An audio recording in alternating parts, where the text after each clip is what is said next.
अब क्वेश्चन 25 का बी वाला पार्ट देखिए, क्या है question. If A and B are acute angles, A और बी जो है वो एक्यूट एंगल्स हैं। एक्यूट एंगल्स मतलब less than 90, such that sine A minus B is zero, sine A minus B जो है वो जीरो है, and 2 cos A plus B जो है वो हमारा 1 है। 2 cos a plus b minus 1 is equal to 0. Then find the values of a and b. तो ये जो a and b हमें यहां दे रखे हैं, इनकी वैल्यूज हमें यहां पर निकालनी है। तो आप समझें कि a और b को निकालने के लिए जरूरी है कि पहले हम a और b में इक्वेशंस बनाएं। तो a और b में इक्वेशंस हम कैसे बनाएंगे आप समझें। सबसे पहले यहां ले लो sign A minus B. Sine zero किस पर होता है, इधर साइन है तो यहां भी साइन लेना है। साइन जीरो होता है आपका जीरो पर, तो मैं ऐसा लिख सकता हूं कि साइन 0 डिग्री इस जीरो की जगह पर, क्योंकि साइन जीरो भी क्या होता है, जीरो होता है। अगर इन दोनों एंगल्स की साइन वैल्यू इक्वल है, विच इंप्लाइज कि यहां से जो a माइनस बी है वो जीरो के बराबर होगा। This is our first equation. अब इस 1 को इधर ले जाओ तो 2 cos a plus B is equal to 1। इस 2 को डिवाइड में ले जाएंगे तो cos a plus B is equal to 1/2। अब यहां पर cos है तो यहां पर भी cos लेके आए, a plus B is equal to cos। अब cos 1/2 किस पर होता है, cos 1/2 होता है 60 डिग्री पर, cos 60 डिग्रीज 1/2। अब इन दोनों एंगल्स की कोसाइन वैल्यू इक्वल है, विच इंप्लाइज कि जो एंगल्स हैं वो भी क्या होंगे, इक्वल होंगे। This is first and second. अब फर्स्ट और सेकंड हमें दो इक्वेशंस मिल गई, इन दोनों को सॉल्व करके ए और बी निकालते हैं। So adding first and second क्या होगा, a minus B is equal to 0, a plus B is equal to 0। यहां पे b से b कैंसिल हो गया, दिस इज 60। यहां पे आ गया 2a is equal to 60 degree, a is equal to 30। So a यहां पे आ गया 30 डिग्री। पुटिंग इन फर्स्ट, इसको फर्स्ट में रख दो तो यहां पे आएगा 30 degree minus b is equal to 0, और इस b को इधर लाएंगे, so which implies b is equal to 30 degree. So a is 30 degree and b is 30 degree, और हमें a और b की ही वैल्यूज निकालनी थी। तो अल्टीमेटली हमें करना क्या है, पहले यहां से क्वेश्चन कुछ भी आ जाए, सामने 0 दे, √3/2 दे, या फिर कुछ और भी वो दे सकता है, इट्स डिपेंड्स कि वो क्वेश्चन क्या बनाना चाहता है। बट अल्टीमेट टास्क यही है कि यहां पर a और b में दो इक्वेशंस बनेंगी और फिर उन्हें सॉल्व करके हम a और b इजीली यहां पर निकाल पाएंगे। अब सेक्शन सी से क्वेश्चन 26 देखिए। How many terms are there in an AP whose first and fifth term is -14 and 2 respectively. मतलब एक AP है जिसकी की फर्स्ट टर्म है -14 एंड फिफ्थ टर्म है 2 and the last term is 62, और उसकी लास्ट टर्म है 62। तो उस AP के अंदर कितनी टर्म्स होंगी, आप समझें, मैं यहां पर लिखता हूं। उसकी फर्स्ट टर्म है that is -14 and fifth term है उसकी that is 2 and the last term जिसे हम ए एन भी बोलते हैं, nth टर्म इज 62। और हमें यहां पर n निकालना है कि कितनी टर्म्स उस AP के अंदर होंगी। तो सिंपल वैल्यूज हमें दे रखी हैं, सॉल्व करना शुरू करते हैं। a हमारे पास है, A5 को मैं ऐसा लिख सकता हूं a + 4d is equal to 2। a की वैल्यू है -14 + 4d is equal to 2।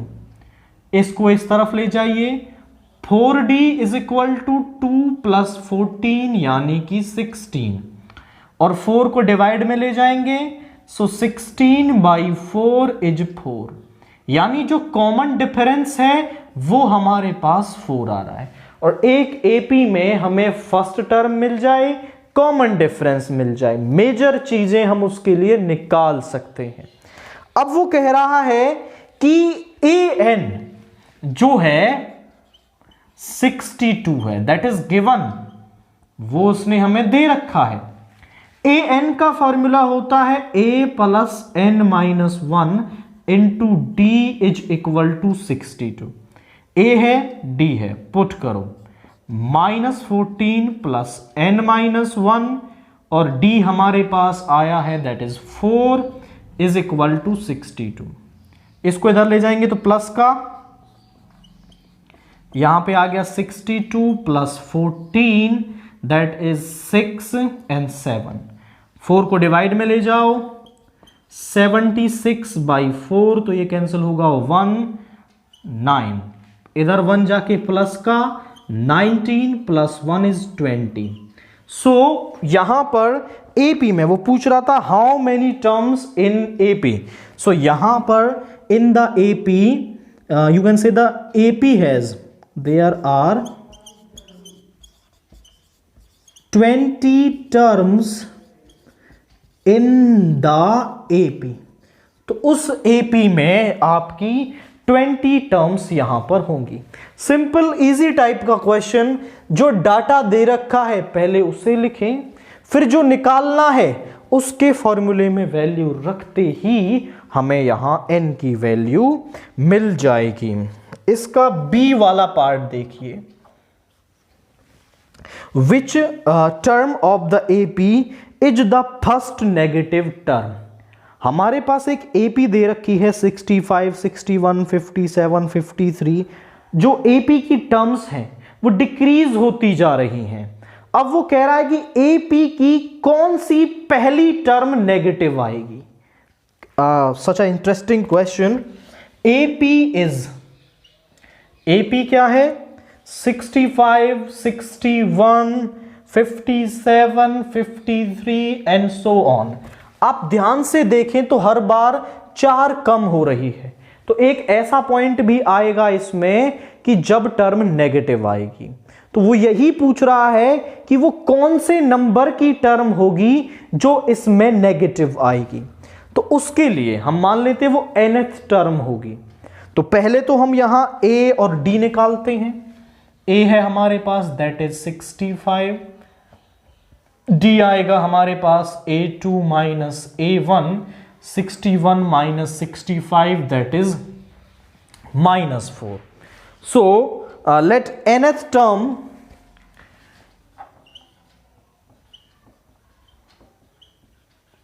B first negative term. ये पहली नेगेटिव टर्म होगी, मतलब AN इज लेस देन 0। जो nth टर्म है, नेगेटिव होने का मतलब क्या है, विच इज लेस देन 0। ये लेस देन 0 का सिंबल है।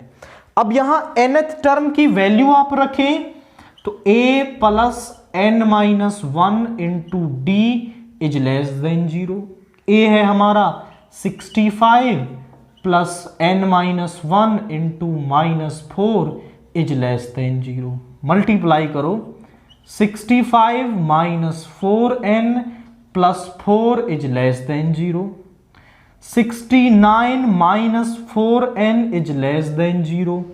अब आप ऐसा करें कि दोनों तरफ में 69 माइनस कर देता हूं। हम इज इक्वल टू में, या फिर आप ऐसा कहें कि हम इसको इस तरफ ले जा रहे हैं, सो -4n is less than -69।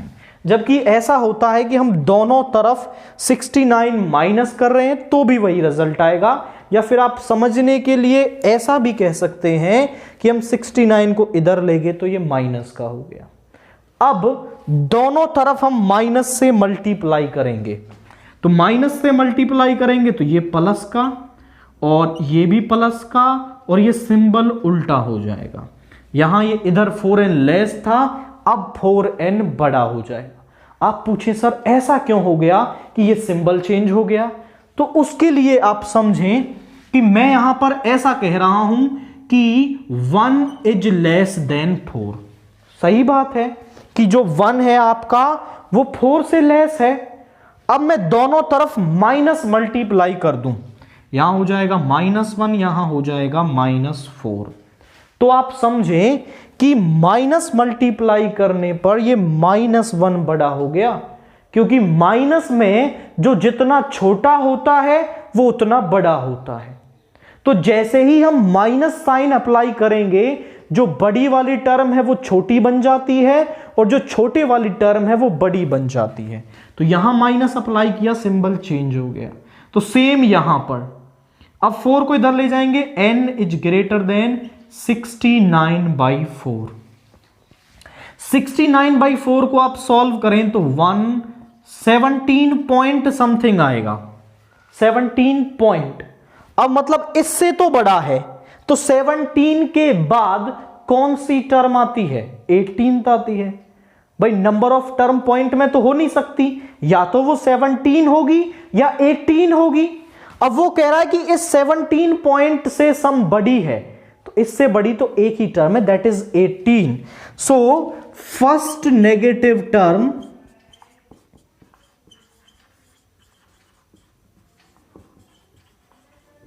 Of AP is 18th term. तो इस AP की जो फर्स्ट नेगेटिव टर्म है वो होगी आपकी 18th टर्म। तो an को लेस देन 0 लेना है और इसे n के लिए सॉल्व करेंगे तो हमें यहां पर उसकी फर्स्ट नेगेटिव टर्म मिल जाएगी। नाउ क्वेश्चन 27 देखिए क्या कह रहा है, prove that √5 is an irrational number. हमें यह प्रूव करना है कि जो √5 है वो हमारा एक इर्रेशनल नंबर होता है। तो इसको हम कैसे प्रूव करते हैं? इसको हम मेथड ऑफ कॉन्ट्राडिक्शन से प्रूव करेंगे। आप पूछे सर मेथड ऑफ कॉन्ट्राडिक्शन क्या है?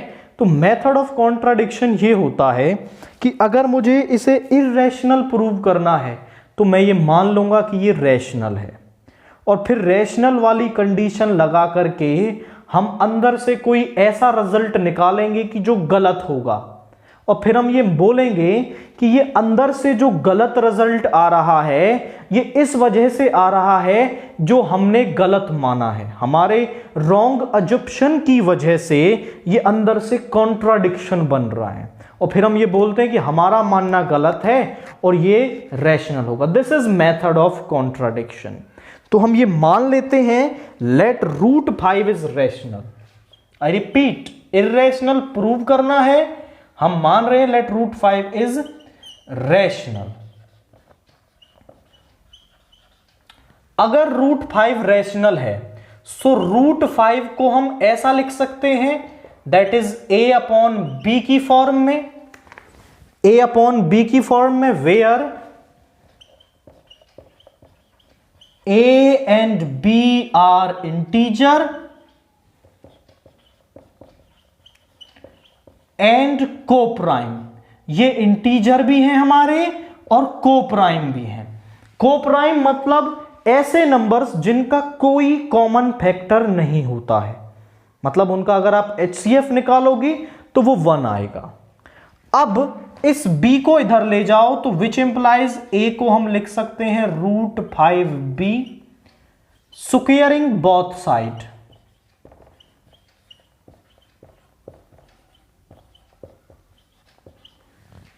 तो यहां पे आ जाएगा a² is equal to 5b²। आप समझे इसका मतलब क्या है? अगर मैं 6 को ऐसे लिख देता हूं 3 इंटू 2, तो इसका मतलब क्या है कि 3 डिवाइड कर रहा है 6 को 2 टाइम्स। तो यहां पर लिखा हुआ है 5 ए स्क्वायर को डिवाइड कर रहा है बी स्क्वायर टाइम्स। तो इसका मतलब है यहां पर which implies 5 divides B square, 5 B square को ए स्क्वायर को डिवाइड कर रहा है। अब हमारे पास एक थ्योरम होती है कि अगर कोई नंबर किसी के स्क्वायर को डिवाइड कर रहा है तो वो नंबर उस नंबर को भी डिवाइड करेगा। आई रिपीट माई वर्ड्स, अगर ए बी स्क्वायर को डिवाइड कर रहा है तो ए इस बी को भी डिवाइड डेफिनेटली करेगा। ये हमारे पास थ्योरम होती है, आई थिंक इट्स 1.3 थ्योरम।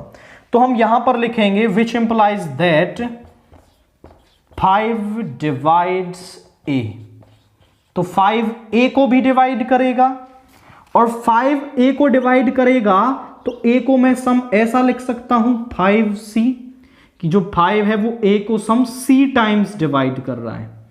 अब इसकी वैल्यू हम यहां रख देंगे in first, putting in first, तो यहां रखेंगे तो ए की जगह आएगा 5c का square is equal to 5b square, so 25c square is equal to 5b square. 5 से 5 टाइम्स, तो यहां पे आया b square is equal to 5c square. आप यहां ध्यान से देखें तो इसका मतलब क्या है कि जो 5 है वो b स्क्वायर को डिवाइड कर रहा है c square times. So which implies 5 divides b square, 5 divides b square. अगर 5 b स्क्वायर को डिवाइड करता है तो 5 डिवाइड्स b। अब आप देखो कि 5 a को भी डिवाइड करता है, 5 b को भी डिवाइड करता है। मतलब 5 क्या हो गया, दोनों का एक कॉमन फैक्टर हो गया। दोनों को डिवाइड करने का मतलब जैसे 6 और 3 नंबर है, या फिर 6 और 9 है। अब 6 और 9, 3 जो है वो दोनों को डिवाइड करता है। तो ये दोनों ऐसे नंबर नहीं है जो को प्राइम हो, क्योंकि इनका एक कॉमन फैक्टर आ रहा है, और हमने जो ए और बी माने हैं वो को प्राइम माने हैं, बट उनका एक फैक्टर आ रहा है। So this is a contradiction to our assumption. So हम बोलेंगे यहां पर विच, सो 5 is a common factor of A and B. 5 is a common factor of A and B, which is a contradiction to our assumption. Which is a contradiction to our assumption. Contradiction मतलब होता है oppose में, उसके विपरीत, उसके विरोध में जो हमने बात मानी है। So this which is a contradiction to our assumption. अब ये कॉन्ट्राडिक्शन आ रहा है, कॉन्ट्राडिक्शन आ गया। अब हम ये बोलेंगे कि ये कॉन्ट्राडिक्शन हमारे गलत मानने की वजह से आया है। This contradiction have arisen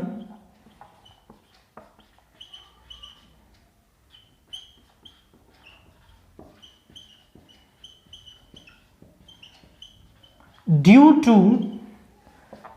our wrong assumption.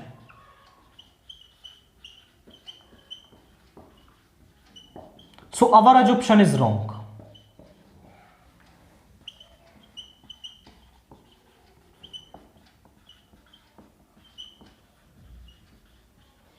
So अगर हमारा मानना गलत है तो √5 इज इर्रेशनल। अगर √5 रैशनल नहीं होगा इर्रेशनल होगा, हेंस द रिजल्ट। तो इस तरीके से हम प्रूव कर सकते हैं। अब जैसे मैंने √5 को किया है, ऐसे ही √2 कर सकते हो, √3 कर सकते हो, √7 कर सकते हो, √11 कर सकते हो, √13 कर सकते हो। रूट के अंदर कोई भी प्राइम नंबर सभी को ऐसे ही इर्रेशनल प्रूव किया जाएगा। बस चेंज क्या आएगा, जहां 5 है वहां 3 आएगा, 7 आएगा, 11 आएगा, 13 आएगा, एंड सिंपली आप क्वेश्चन को कर पाएंगे। इसके बाद क्वेश्चन 28 देखिए। Prove that the angle between the two tangents drawn from an external point to a circle is supplementary to the angle subtended by the line segment joining the points of contact at the center। आप समझे, मैं question आपको समझाता हूं। हमारे पास एक circle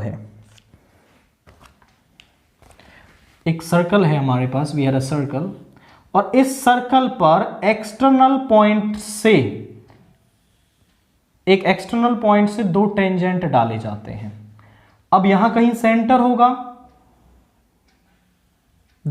इसको नाम दे दें कुछ, let's say this is P T Q O. Question क्या कह रहा है, इसमें गिवन आप लिखें तो गिवन क्या है, गिवन है यहां पर कि T and Q are point of contact, T and Q are point of contact, और आपको प्रूव क्या करना है, to prove is that this angle and this angle are supplementary. Angle between the tangents and angle between the line from the point of contact. ये point of contact से centre को join करने वाली जो radius है उनके बीच में बनने वाला एंगल और टेंजेंट्स के बीच में बनने वाला एंगल दोनों सप्लीमेंट्री हैं। मतलब कि angle T P Q plus angle T O Q जो है वो 180 होंगे, हमें ये शो करना है यहां पर। तो ये एक बहुत इजी और एक सिंपल क्वेश्चन है। आप समझें कि ये दोनों जो एंगल हैं वो तो 90 डिग्री के होंगे because T and Q are point of contact, और यहां पर हम लिखें angle P T O is equal to PQO is equal to 90 degree because T and Q are point of contact। और हमारे पास थ्योरम होती है कि पॉइंट ऑफ कांटेक्ट और रेडियस के बीच में बनने वाला एंगल 90 डिग्री का होता है। अब हो गया। Now in the quadrilateral PQOT हम बोलेंगे PQOT इज ए क्वाड्रिलेटरल। ये क्वाड्रिलेटरल है तो हम जानते हैं क्वाड्रिलेटरल के इंटीरियर एंगल्स का जो सम है वो 360 डिग्री होता है। तो सभी का sum angle TPQ plus angle PQO plus angle TOQ plus angle PTQ, angle PTQ is 360 degree. अब इनमें से दो को तो हम जानते हैं, ये हमें TPQ नहीं पता, TPQ नहीं पता है, और PQO is 90 degree and TOQ ये भी हमें नहीं पता, प्लस PTQ भी 90 डिग्री है, is equal to 360। 90 plus 90 is 180। इस तरफ ले जाओ, angle TPQ plus angle TOQ is 360 degree minus 180 degree is 180। तो यहां से आ गया angle TPQ plus angle TOQ is equal to 180 degree. Hence हम कह सकते हैं कि ये दोनों एंगल्स आपके सप्लीमेंट्री है। एक इजी टाइप का कंसेप्ट हमें यूज करना है, ये दोनों 90, फिर क्वाड्रिलेटरल वाला कंसेप्ट लगा लो, ये दोनों बचेंगे, इनका सम 180 हो जाएगा। तो इस तरीके से हमें ये क्वेश्चन भी करना है। इसके बाद क्वेश्चन 29 के ए वाला पार्ट देखिए, जो आपको ट्रिग्नोमेट्री से दे रखा है।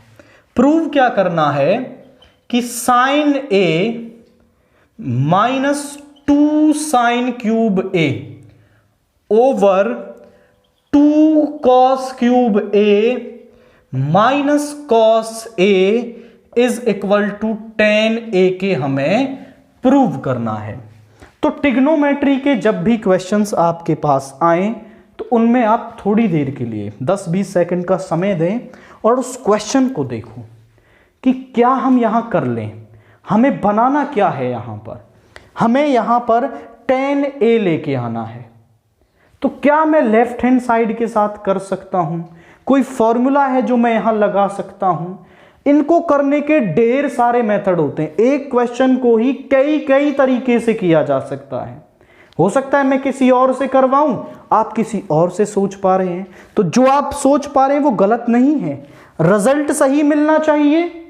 फॉर्मूले आप जो दे रखे केवल वो इस्तेमाल करें तो आपका क्वेश्चन सही होगा। अब इसको हम देखें तो सबसे पहले आप इसमें लेफ्ट हैंड साइड ले लो, taking LHS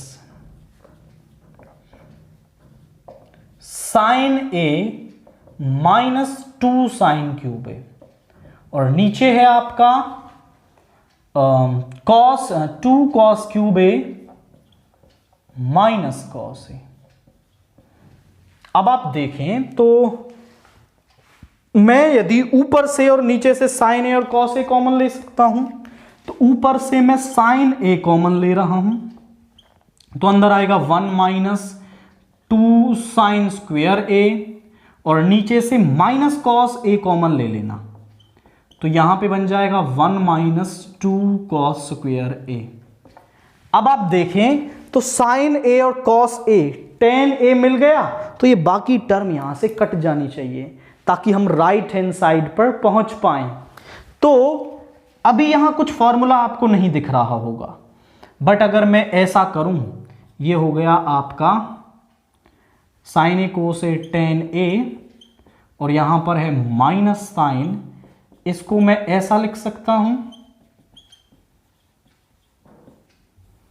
2 sign square A को minus sign square A minus sign square A, और ये हो जाएगा आपका 1 - cos square A minus cos square A। That's simple कि 2 को हमने स्प्लिट करके लिख लिया। अब हम जानते हैं कि 1 - साइन स्क्वायर A बराबर होता है cos स्क्वायर A, और ये यहां पर है ही आपका, और यहां माइनस साइन है। 1 - cos स्क्वायर A बराबर होता है sine square A minus cos square A। आप रीजन में फॉर्मूले बताएंगे, because 1 - sine square A is cos square A and 1 - cos square A is equal to sine square A। अब आप ध्यान से देखें तो ऊपर वाली टर्म और नीचे वाली टर्म अप्रोक्सीमेटली सेम है, बस माइनस का फर्क है। तो इस माइनस को आप अंदर ले जाओ, तो यहां आ जाएगा tan A into cos square A minus sign square A, और नीचे ये प्लस का हो जाएगा, ये माइनस का हो जाएगा, तो ये कैंसिल हो गया, दैट मीन्स 1 बन गया, और यहां पे आ गया tan A and which is equal to our right hand side and hence proof। तो tan A के बराबर आ गया। तो हमें बस कुछ नहीं होता, थोड़ा सोचना होता है कि क्या रिजल्ट हम यहां यूज करें कि हम अपनी राइट हैंड साइड तक पहुंचे। मैंने sine A cos A common लिया, यहां आके थोड़ा सोचना पड़ेगा कि क्या फॉर्मूला हम लगा लें। तो फिर आपको याद आना चाहिए कि 1 - sine square A cos square A के बराबर होता है, तो इसको थोड़ा स्प्लिट कर लेंगे और फिर आपको इजीली यहां पर आपकी राइट हैंड साइड दिख जाएगी। अब क्वेश्चन 29 के बी वाला पार्ट देखिए, क्या कह रहा है, prove that sec A into 1 - sine A into sec A plus tan A is equal to 1। तो सबसे पहले तो हम यहां पर इसकी लेफ्ट हैंड साइड ले लेते हैं। सो टेकिंग LHS, यहां पे आ गया sec A into 1 - sine A into sec A plus tan A। अब आप देखें तो यहां पर कुछ फॉर्मूला दिखाई नहीं दे रहा कि हम क्या फॉर्मूला यहां पर लगाएं। कि कुछ 1 की तरफ ये जाए। तो जब ऐसा केस आ जाए कि कोई फार्मूला दिखाई ना दे, तो जो कॉम्प्लेक्स टर्म्स हैं, मतलब जैसे सारी टर्म्स को आप साइन और कॉस में ब्रेक कर लें, तो आपको जरूर कुछ ना कुछ रिजल्ट वहां पर दिखाई देगा। तो यहां पर मैं इस sec a को बदलूं तो ये बन जाएगा 1 अपॉन कॉस ए, ये तो 1 माइनस साइन ए ही है, ये बन जाएगा 1 अपॉन कॉस ए प्लस ये बन जाएगा sign A upon cos A. आप ध्यान से देखें तो दोनों का एलसीएम सेम है,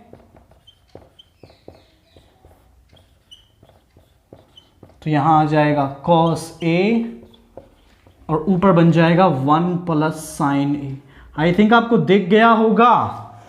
a minus B into A plus B बराबर होता है A square minus B square, यानी 1 का square minus sine square A, और नीचे कॉस स्क्वेयर ए, 1 का square 1 minus sine square A upon cos square A. अब 1 माइनस साइन स्क्वेयर ए बराबर होता है आपका that is cos square A, और नीचे भी है क्या, कॉस स्क्वेयर ए, दोनों कैंसिल हो गए, is equal to 1 and this is our right hand side, so hence prove. तो केवल साइन कॉस में आप जैसे ही इसको कन्वर्ट करेंगे आपको रिजल्ट मिल जाएगा। इसके बाद क्वेश्चन 30 देखिए, 2 concentric circles are of radii 5 centimetre and 3 centimetre. 2 concentric circle हैं। कंसेंट्रिक सर्कल कौन से, जो जिनका की सेंटर एक होता है, मतलब एक जगह आप कंपास को रख के आप एक सर्कल बनाएं और उसी जगह रख के रेडियस 5 का एक सर्कल बनाएं, तो ऐसे जो 2 सर्कल्स बनेंगे उन्हें हम कंसेंट्रिक सर्कल्स कहते हैं। Find the length of the chord of larger circle which touches the smaller circle। Figure को समझे, सब कुछ क्लियर हो जाएगा। क्वेश्चन 30, हमारे पास 2 सर्कल्स हैं कंसेंट्रिक, ये पहले वाला जिसकी की रेडियस 3 है, इसका ये सेंटर, और इसी सेंटर को रखते हुए एक दूसरे वाला सर्कल जिसकी की रेडियस 5 है। क्वेश्चन कह रहा है कि 2 concentric find the length of the code. बड़े वाले सर्कल की जो कोड है जो छोटे वाले सर्कल को टच करके निकलती है, लेट से दिस इज ए बी, तो इस ए बी की लेंथ आपको निकालनी है जब ये स्मॉलर सर्कल को टच करती है। अगर ये स्मॉलर सर्कल को टच करती है दैट मीन्स कि ये स्मॉलर सर्कल के लिए टेंजेंट हो गई। तो यहां से अगर मैं पॉइंट ऑफ कांटेक्ट पर एक लाइन ड्रा करूं, सो दैट इज रेडियस, और यहां एंगल होगा 90 डिग्री। तो यहां से इसको ज्वाइन करें तो OB क्या है, OB आप ध्यान से देखें तो बड़े सर्कल की radius that is 5, that is 3, और इसको नाम दो कुछ C। अब हम ये भी थ्योरम जानते हैं कि सेंटर से डाला गया परपेंडिकुलर पॉइंट ऑफ कांटेक्ट पर जो इस कोड को बराबर 2 हिस्सों में डिवाइड करता है। अगर मैं BC निकाल लूं तो AB मुझे मिल जाएगी। तो यहां पर आप गिवन पार्ट को लिखें, जो गिवन है। गिवन क्या है, OC हमें दे रखा है दैट इज 3 सेंटीमीटर, OB हमें दे रखा है that is 5 centimetre, angle OCB is equal to 90 degree because C is the point of contact. C जो है वो पॉइंट ऑफ कॉन्टैक्ट है, दैट्स वाई ये 90 डिग्री का है। और हम ये भी जानते हैं कि AC जो है वो आपका CB के बराबर है because perpendicular from the centre divides the code into 2 equal parts. आप लिख देंगे perpendicular from centre divides the chord into 2 equal parts। 2 equal parts में उसको डिवाइड करता है। अब नाउ इन ट्रायंगल OCB में, या फिर आप लिख सकते हैं टू फाइंड निकालनी क्या है हमें? Length of A B. Length of A B हमें फाइंड करनी है। तो आप इन ट्रायंगल ओ सी बी ले रही हैं, in triangle O C B using Pythagoras theorem.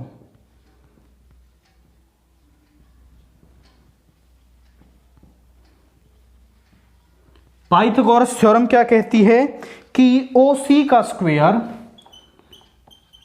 Plus C B का square is equal to O B का स्क्वायर। अब ओ सी है 3 का स्क्वायर 9, सी बी का स्क्वायर हमें नहीं पता, ओ बी का स्क्वायर 25।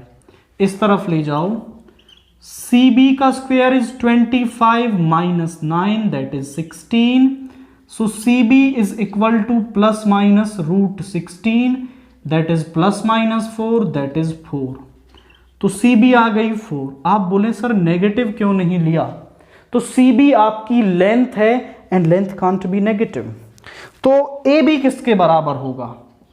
AB बराबर होगा AC प्लस CB, और जो AC है उसको मैं CB लिख सकता हूं। सो 4 प्लस 4 इज 8 सेंटीमीटर। तो लेंथ ऑफ ए बी जो है वो हमारे पास 8 सेंटीमीटर आ गई है। अब नाउ क्वेश्चन 31 देखिए।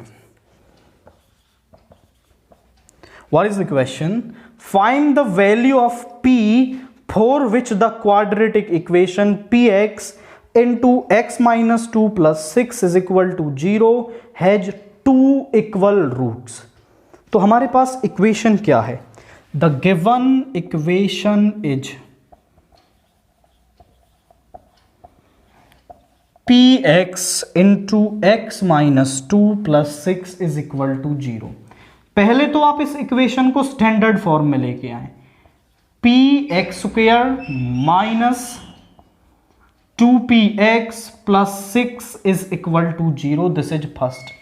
नाउ अब ये स्टैंडर्ड फॉर्म में है, हमारे पास p की वैल्यू निकालिए जब इस इक्वेशन के पास 2 इक्वल रूट्स हैं। इक्वल रूट्स कब होते हैं? जब डिस्क्रिमिनेंट 0 के बराबर होता है। तो अगर इसके इक्वल रूट्स हैं तो इसका डिस्क्रिमिनेंट निकाल लीजिए और उसको 0 के बराबर रख दीजिए। तो यहां पर हम इसका डिस्क्रिमिनेंट निकालेंगे, comparing first with,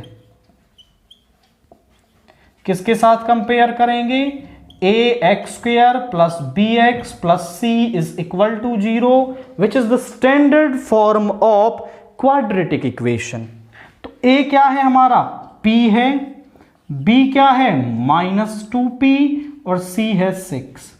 discriminant d is equal to B square minus 4ac, b का स्क्वेयर यानी माइनस 2p का square minus 4 into A is p and c is 6। तो यहां पे आ गया that is 4p square minus 24p।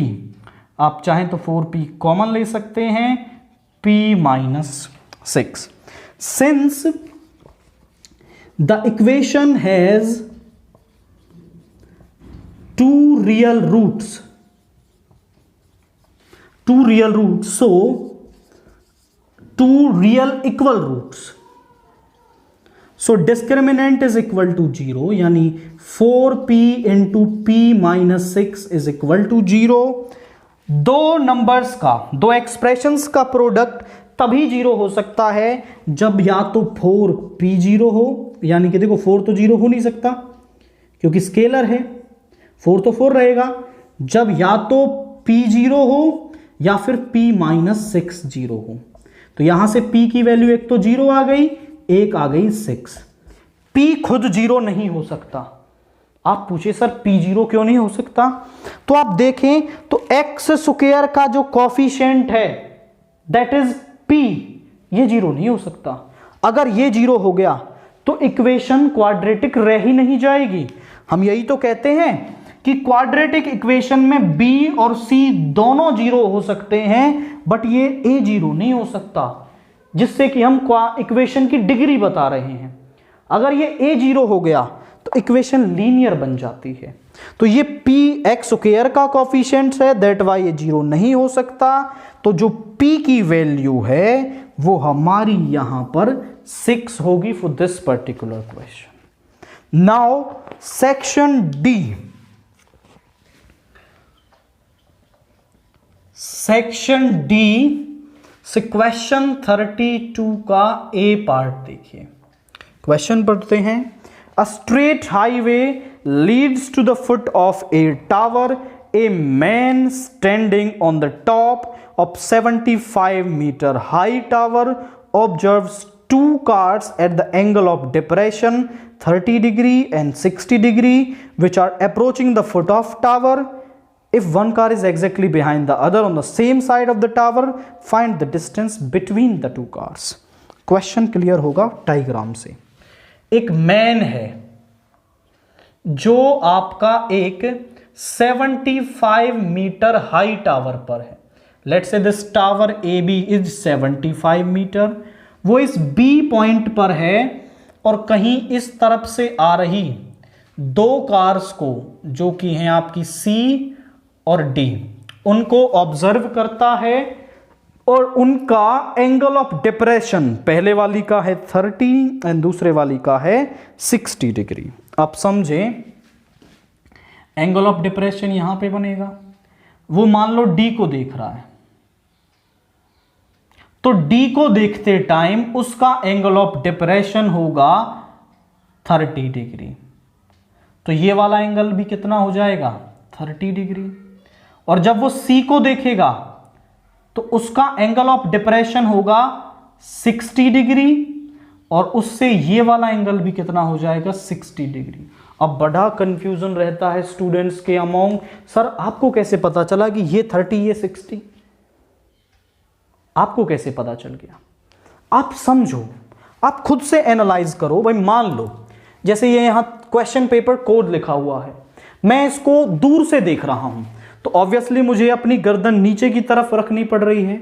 अब जैसे जैसे मैं इसके करीब बढ़ूंगा तो मुझे ऐसे ऊपर की तरफ देखना पड़ रहा है।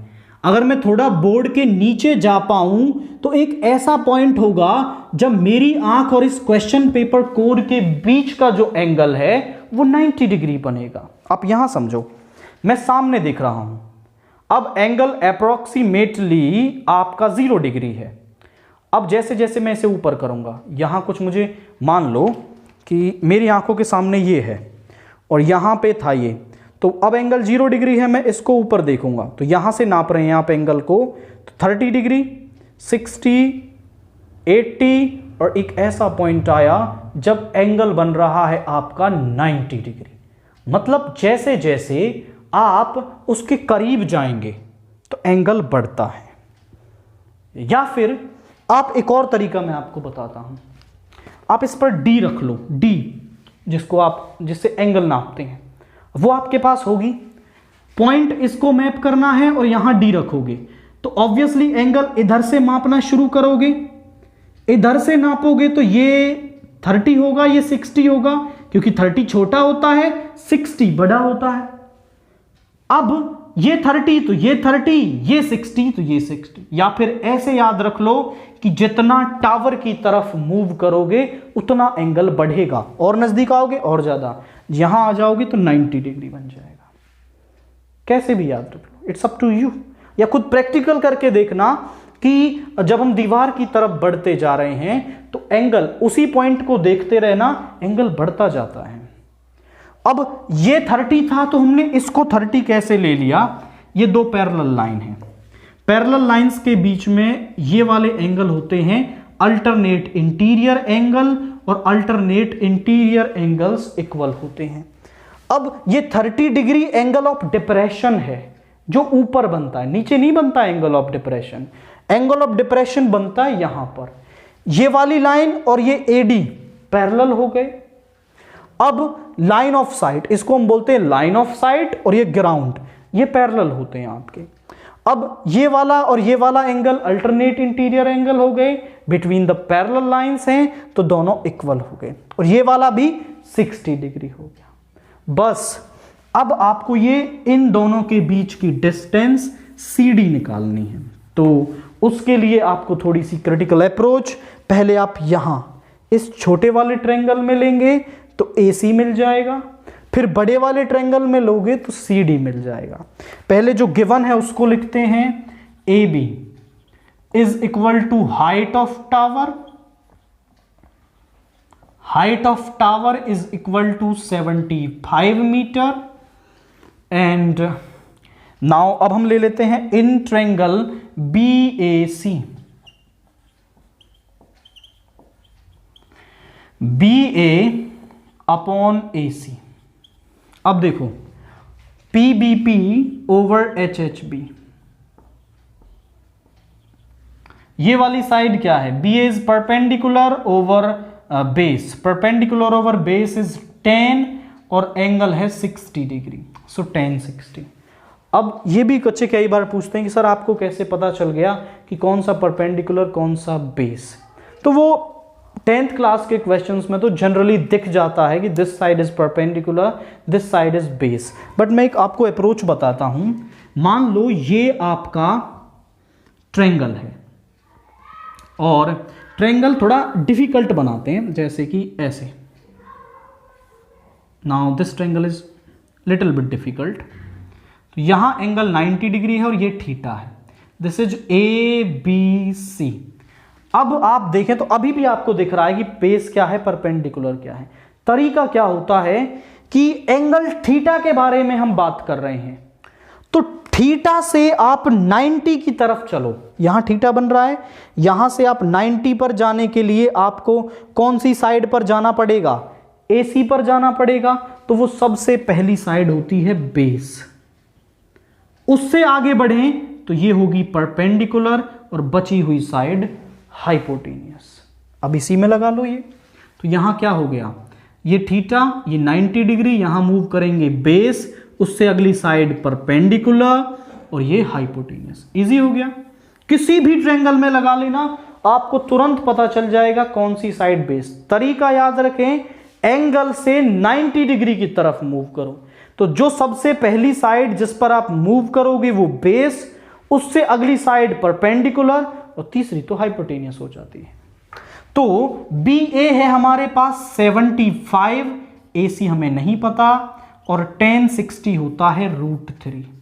Cross multiply AC into √3 is equal to 75, divide में ले लो, AC is equal to 75 by √3, rationalisation कर लो। So this is 75 √3 by 3, this is 25. So this AC is equal to 25 by √3. AC मिल गया। Now in triangle BAD ले लो आप, in triangle BAD, this BA upon AD is equal to 10 30। अभी भी देखो ये base है, ये परपेंडिकुलर है, परपेंडिकुलर ओवर बेस इज 10, तो BA तो हमें पता है 75, AD को मैं ऐसा लिख लूं AC plus CD, and this is 10 30 होता है 1 बाई √3। AC हमने निकाला था अभी 25 √3, देखो इसीलिए हमने पहले इस ट्रायंगल में लिया क्योंकि हमें AC की जरूरत पड़ने वाली थी, इसीलिए हमने पहले ही AC निकाल लिया। आप पहले इसमें लेके और फिर इसमें लोगे तब भी कोई दिक्कत नहीं है, फिर आप AC की यहां वैल्यू रख देना। तो यहां पे रखो 75 by 25 √3 plus CD is equal to 1 by √3, cross multiply, तो यहां पे आ गया 75 √3 is equal to 25 √3 plus CD। इसको इस तरफ ले आओ, CD is equal to 75 √3 minus 25 √3 यानी कि 50 √3, और वो कह रहा है कि यूज √3 1.73, तो यहां रख लेते हैं 50 इंटू 1.73 बाई 100, यहां 0 से 0 कैंसिल हो गया, 5 की मल्टीप्लाई करें बाई 10 यानी 86.5 मीटर, 86.5 मीटर। सारी डिस्टेंस जो है वो मीटर्स में है, तो CD जो है वो आपकी 86.5 मीटर आ गई। मतलब उन दोनों कार्स के बीच की जो डिस्टेंस है, आप लिखेंगे distance between the cars is 86.5 metre. Now question 32 के बी वाला पार्ट देखिए क्या है। From the top of a 7 metre high building the angle of elevation of the top of a cable tower is 60 degree and the angle of depression of its foot is 30 degree. Determine the height of tower. तो आप figure को समझें, फिर उससे आपको question clear होगा। From the top of a 7 meter high building, let's say this is AB and this is 7 meter high building. अब इसके पैरेलल आप एक टावर बना लें। आप पूछें सर आपको कैसे पता चला कि टावर की जो लेंथ है वो इस ए बी टावर से बड़ी होगी? तो वो कह रहा है कि उसके टॉप से एंगल ऑफ एलिवेशन बनता है, मतलब एंगल ऑफ एलिवेशन ऊपर देख के बनता है, तो ऑब्वियसली टॉप से ऊपर देख रहे हैं तो वो उसकी लेंथ बड़ी तो हो ही जाएगी। अब वो कह रहा है कि from the top of a 7 metre the angle of elevation of the top of the cable tower is 60 degree, यानी ये वाला जो एंगल है वो 60 degree, and angle of depression of its foot, और उसके फुट का जो एंगल ऑफ डिप्रेशन है वो 30 डिग्री है। तो ये वाला एंगल 30, ये दोनों पैरेलल, तो ये वाला एंगल 30 डिग्री बन गया। अब वो कह रहा है कि determine the height of tower, let's say this point is E. अब ये तो 7 मीटर हो गया, ये 7 मीटर है, मुझे ये DE और मिल जाए तो मैं इस हाइट ऑफ टावर को निकाल सकता हूं। तो आप पहले इस ट्रायंगल AC के BAC में AC निकाल लो, AC BE के बराबर होगा और फिर हम ये DE निकाल लेंगे। Now in triangle BAC, BA over AC is equal to, देखो BA over AC, this is base, this is perpendicular, so perpendicular over base is tan 30। यहां पे BA है 7 और AC हमें नहीं पता, so 1/√3, so which implies AC is equal to 7√3 metre. Metre में ही दे रखी है, हाँ। नाउ जो ये BE है वो AC के बराबर है, दैट इज 7√3 मीटर।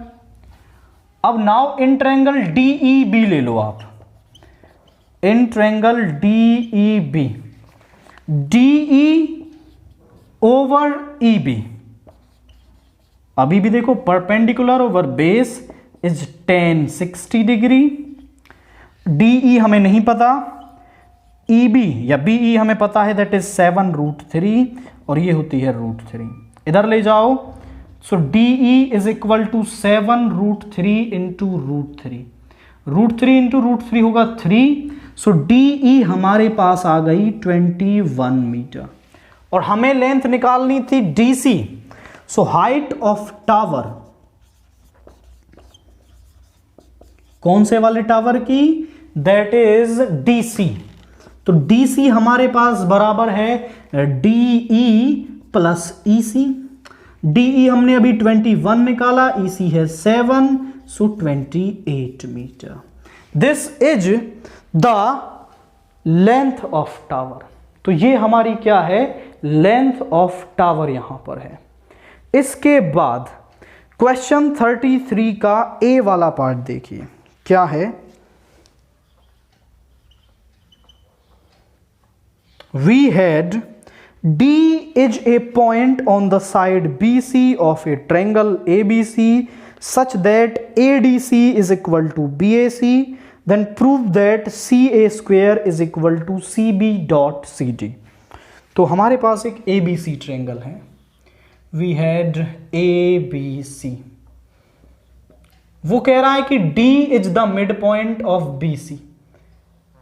तो D is the mid point of BC, और उसने एक और चीज दे रखी है, एक और वैल्यू दे रखी है कि एंगल ADC, ये वाला एंगल BAC इस पूरे वाले एंगल के बराबर है।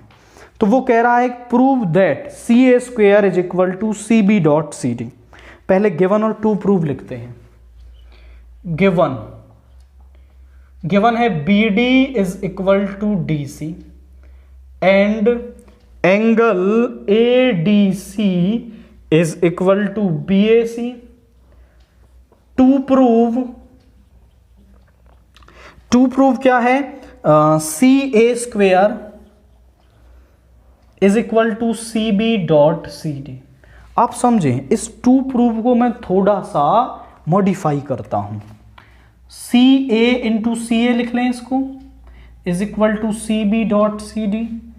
अब सी ए और इस सी बी को इधर ले आओ, C A over C B is equal to C D over D A. अब देखो तो C A upon C B,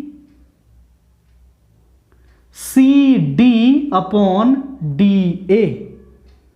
okay, C D, this is C D upon D A. अगर मैं सी ए को, ओके यहां पे सी ए आएगा, C D upon C A, this is C A upon C B is equal to C D upon C A, C D upon C A. आप देखें तो ये दो ट्रायंगल्स बन रहे हैं आपके पास, एक तो ये वाला ट्रायंगल और एक ये कंप्लीट वाला ट्रायंगल। अगर मैं इन्हें लिख पाता हूं तो फिर मैं इनकी साइड्स को भी प्रोपोर्शन में लिख पाऊंगा। तो इनको प्रूव करने के लिए मैं ले लेता हूं in triangle C B A, in triangle C B A and, अब ये सी बी ए या सी A B low, C A B, क्योंकि एक एंगल हमें दे भी तो रखा है। C A B is equal to C D A, triangle C D A. ऐसा क्यों लिया है देखो जरा, सी जो ये ए एंगल है, this complete angle is equal to this D angle, ये आना चाहिए, और सी तो आपका कॉमन है दोनों के अंदर। आई रिपीट माई वर्ड्स कि ये वाला एंगल इस वाले एंगल के बराबर है। यहां पर सी दोनों में कॉमन है तो सी दोनों में, और बी और ए यहां पे आएंगे, दिस वन। नाउ अब आप देखें तो angle A D C is equal to angle B A C, given है, and angle C is equal to angle C दोनों में कॉमन है। So by angle similarity criteria